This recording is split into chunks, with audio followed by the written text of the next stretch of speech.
Irmãs e irmãos, eu li num dos jornais na semana passada que no Rio de Janeiro a transferência de bens em cartórios aumentou consideravelmente no decorrer do ano passado, 2020, o primeiro ano da pandemia. Aumentou em mais de 80%. Eu não sei como isso, se a proporção foi a mesma em outras cidades brasileiras, mas esse é um fato que se registrou em nosso país. E talvez você pergunte, mas que valor tem isso? O que significa isso? Bom, para mim isso significa de que as pessoas estão pensando sobre o assunto.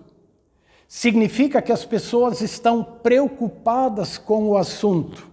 Que assunto? As pessoas estão conscientes de que elas podem perder a vida em meio à pandemia. Significa que elas têm consciência que podem morrer. E por isso querem deixar sua vida e seus bens terrenos organizados.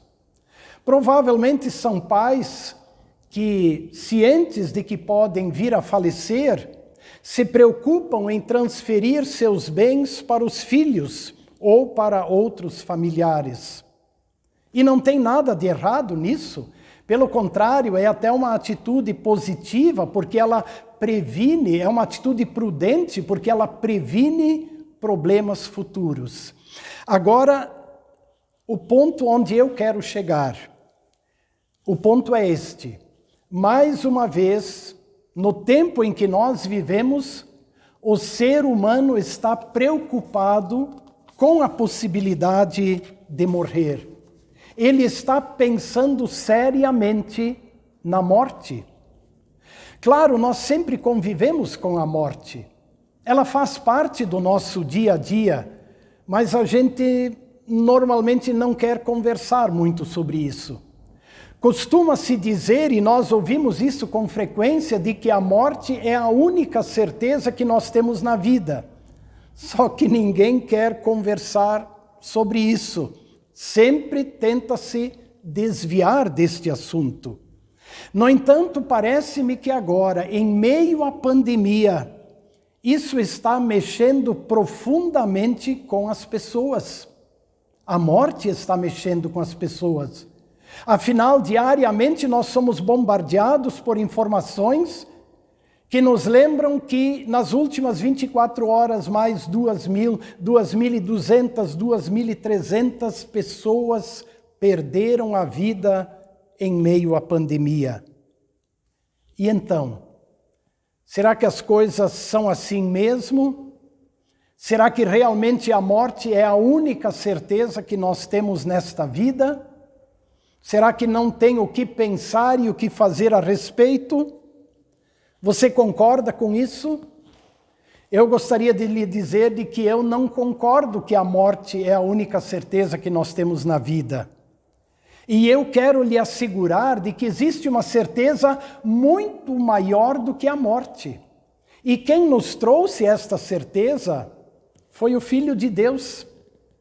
Aquele que veio ao encontro para livrar as pessoas da morte e da condenação eterna. Quem nos dá essa garantia é o próprio Senhor Jesus, que ainda antes de ir à cruz disse: Deus amou o mundo de tal maneira que deu o seu Filho unigênito para que todo que nele crê não pereça, mas tenha a vida eterna. Existe uma certeza maior do que a morte. Existe a certeza da vida eterna. Ou então, o amor de Deus é maior do que a morte. A certeza de que Deus nos ama, isto é maior do que a morte. E está acima de todas as incertezas terrenas. Lembra uma palavra dita pelo salmista Davi no Salmo 138, quando ele diz: Senhor, o teu nome e as tuas promessas estão acima de tudo. Teu nome e tuas promessas estão acima da própria morte. Isso é garantia dada por Deus E no amor e nas promessas de Deus não existem incertezas, não existem inseguranças. Mas talvez você pergunte, bom, que provas eu tenho de que o amor de Deus é maior do que a morte? E como isso pode me tranquilizar, como isso pode me dar paz? Jesus explicou, e isso está no Evangelho hoje lido. Deus amou o mundo, Deus deu o seu Filho, Deus entregou o seu Filho ao sofrimento e à morte de cruz como substituto de todos os seres humanos. E o Filho de Deus pagou pelo pecado e pela culpa de todos os seres humanos. O amor de Deus passa pela morte de Jesus. O amor de Deus, ele só é compreendido quando nós entendemos a morte redentora de Jesus em lugar e como substituto de todos os seres humanos.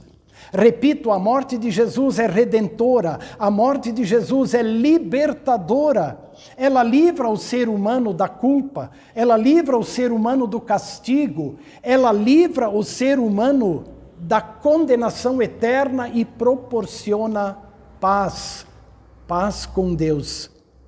Por isso Jesus continuou, Deus amou o mundo de tal maneira que deu o seu Filho, para que todo que nele crê não pereça, mas tenha vida eterna. Mas perecer é morrer, não é verdade? É verdade. Todos os seres humanos vão perecer, fisicamente vão morrer. Pode até ser em meio à pandemia, ou por outro motivo qualquer. Disso não estamos livres.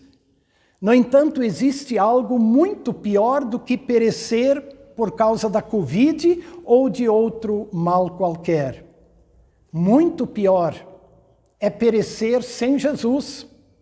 Muito pior é perecer eternamente. Muito pior é perecer sem o perdão, sem o consolo e a paz de Deus, que nos é oferecido exatamente e exclusivamente no Filho de Deus. O problema é que o ser humano não se dá conta disso. O ser humano até se preocupa em deixar ajeitada a sua vida, organizada a sua vida terrena, se preocupa inclusive em transferir bens materiais para que estejam com aqueles que ele ama, mas ele não se preocupa com a sua vida após a morte.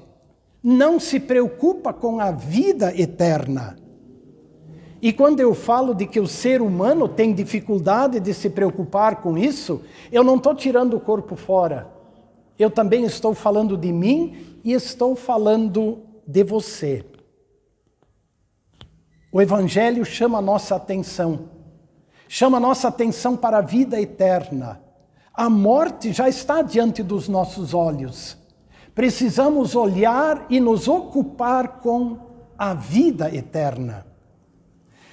Em contrapartida, o Evangelho nos diz, e Jesus nos dá a certeza de que aquele que nele crê, esse não perecerá, mas terá a vida eterna. E isto é garantido pelo nosso Deus. Eu diria assim, isso é carimbado pela palavra de Deus. Deus empenha a sua palavra e nos garante isto. Quem crê tem a vida eterna. No Evangelho de João, capítulo 5, verso 12, está escrito: aquele que tem o Filho tem a vida. Aquele que não tem o Filho não tem a vida. Quer dizer, quem não tem o Filho não tem a vida eterna. E ter o Filho significa crer nele, confiar nele como nosso substituto, que pagou pelos nossos pecados e culpas, que nos deu o perdão e nos reconciliou com Deus. As próprias palavras do Evangelho de João, antes lidas, também nos lembram disto. Quem nele crê não é condenado.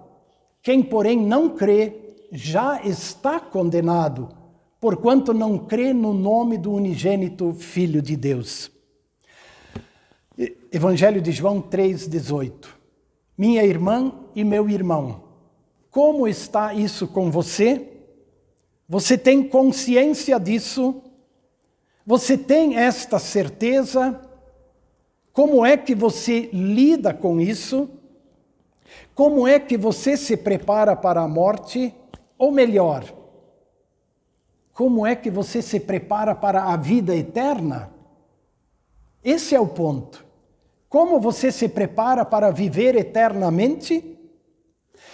Felizmente é o próprio Deus quem nos prepara, porque nós sempre desviamos nossa atenção para o que é terreno e nos preocupamos em resolver as coisas terrenas. Contudo, Deus, pela sua palavra e pelos meios que Ele deixou aqui para a sua igreja, Ele nos prepara para a vida eterna. E na palavra Deus nos lembra que Jesus nos salvou, pagou pelos nossos pecados e culpas. Depois, pela ação do Espírito Santo na palavra e no batismo, Deus nos entregou este perdão. Sim, Deus o entregou para nós e fez de nós filhos e filhas de Deus. E ainda pela mesma palavra e também pela Santa Ceia, o Espírito Santo vai nos lembrando, vai nos ensinando, vai nos capacitando e nos preparando para a vida eterna, porque Ele nos lembra que quem crer e for batizado está salvo. Ele nos lembra que aquele que tem o Filho tem a vida eterna. Observem que o verbo está no tempo presente. Quem tem o Filho já tem a vida eterna. E esta vida não nos é tirada pela morte. A morte não destrói essa vida, a morte do corpo não destrói essa vida que é eterna. E é por isso que eu digo que há uma segurança, uma certeza maior do que a morte. É a certeza da vida eterna que temos em Jesus. E para concluir, eu quero lembrar as palavras da epístola também lidas no culto de hoje. E a epístola de Paulo aos Efésios, ela deixa isso bem claro. Primeiramente, no verso 1, ela nos lembra que Deus nos deu vida, estando nós mortos em nossos delitos e pecados.